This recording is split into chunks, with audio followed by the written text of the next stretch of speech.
Assalamu alaikum and welcome back to QGTV.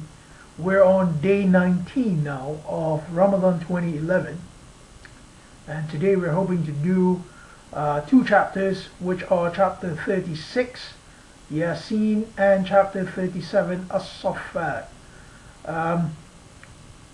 We'll begin with Yasin, and I think with Yasin the extended introduction is quite indicative of its overall theme. It starts with Yasin wal Quran al Hakim. So here it starts with wal Quran al Hakim. So the Quran in its Hakimiyah state, or its state of judiciousness or decisiveness. So if you notice, the Quran uses hukum in a very decisive like context. For example, Allah says in chapter 10 verse 109, be patient until Allah gives his hukum, hatta yahkum Allah. So here Al-Quran is Al-Hakim. So Yasin wal Quran al-Hakim. So your reading is decisive. It gives some kind of judiciousness. Then it speaks to the reader, إِنَّكَ لَمِنَ الْمُرْسَلِينَ. So verily you are of the messengers, or those who bring the message. Mursal is different from Rasul. عَلَى صِرَاطٍ مُسْتَقِيمٍ, upon the way which is straight and establishing, istiqamah. Yeah? And Tanzil al-Aziz al-Rahim. It is a descent from Al-Aziz, the most exalted, and Ar-Rahim, the most merciful. لِتُنذِرَ قَوْمًا مَا أُنذِرَ آبَاؤُهُمْ فَهُمْ غَافِلُونَ, that you may warn a people whose forefathers were not warned, and thus they were heedless. لَقَدْ حَقَّ الْقَوْلُ عَلَى أَكْثَارِهِمْ فَهُمْ لَا يُؤْمِنُونَ. Verily, al-qawl, or because we're talking about a particular section of the Quran here which is being applied, al-qawl has proven true against these people, so they are not those who believe. So this introduction continues. It talks about yokes have been put around their necks so they are unable to see properly. Warning them has no use. Verse 11 talks about them following a-dhikr. So here a-dhikr is being reminded upon us as well. And then it talks about a set of messengers to an unnamed system. That's verse 13. And these messengers are bringing the message of Allah to these people. And unfortunately these people were not accepting of the message. So how does this relate back to the Quran?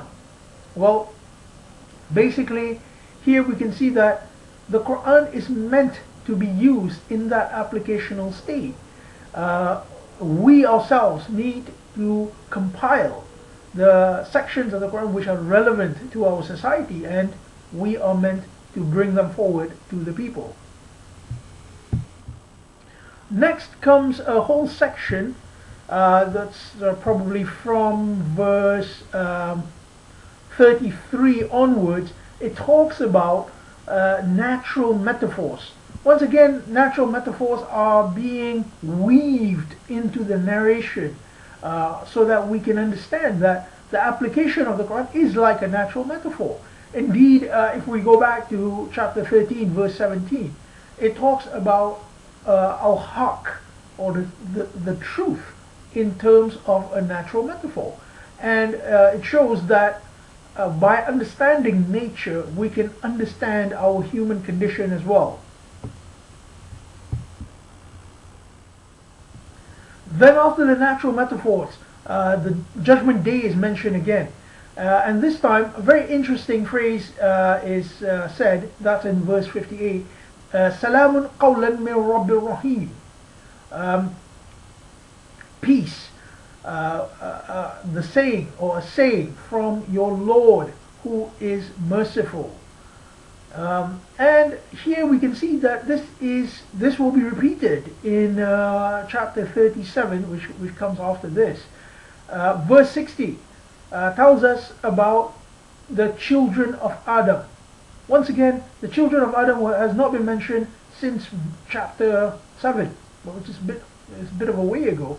So here we need to compare this again with the children of Adam and the narrative concerning the children of Adam. Verse 69, وَمَا أَلَّمْنَهُ الشِّعْرَ وَمَا يَنْبَغِي لَهُ إِنْ هُوَ إِلَّا ذِكْرٌ وَقُرْآنٌ مُبِينٌ. Verily, we have not instructed him in ash-shi'r, which is like almost like divination, and it is not meet to him.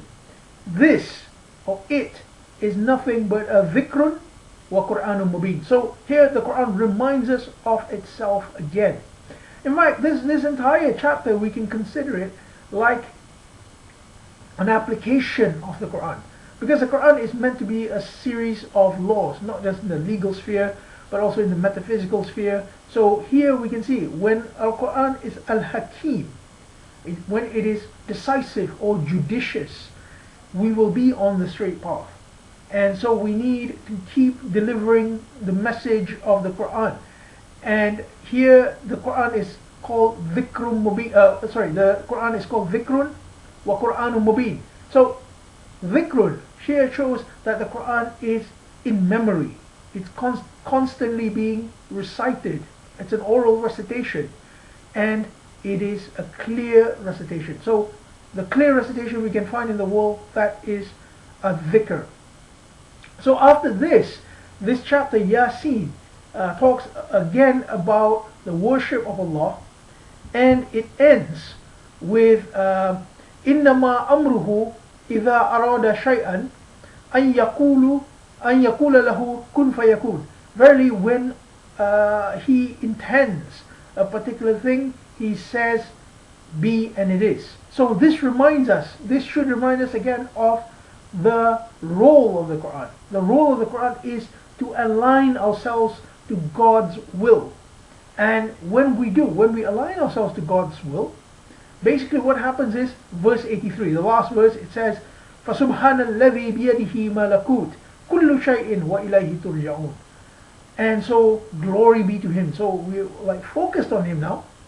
بِيَدِهِ مَلَكُوتُ, in his hand is the dominion of everything, and to him everything is tending.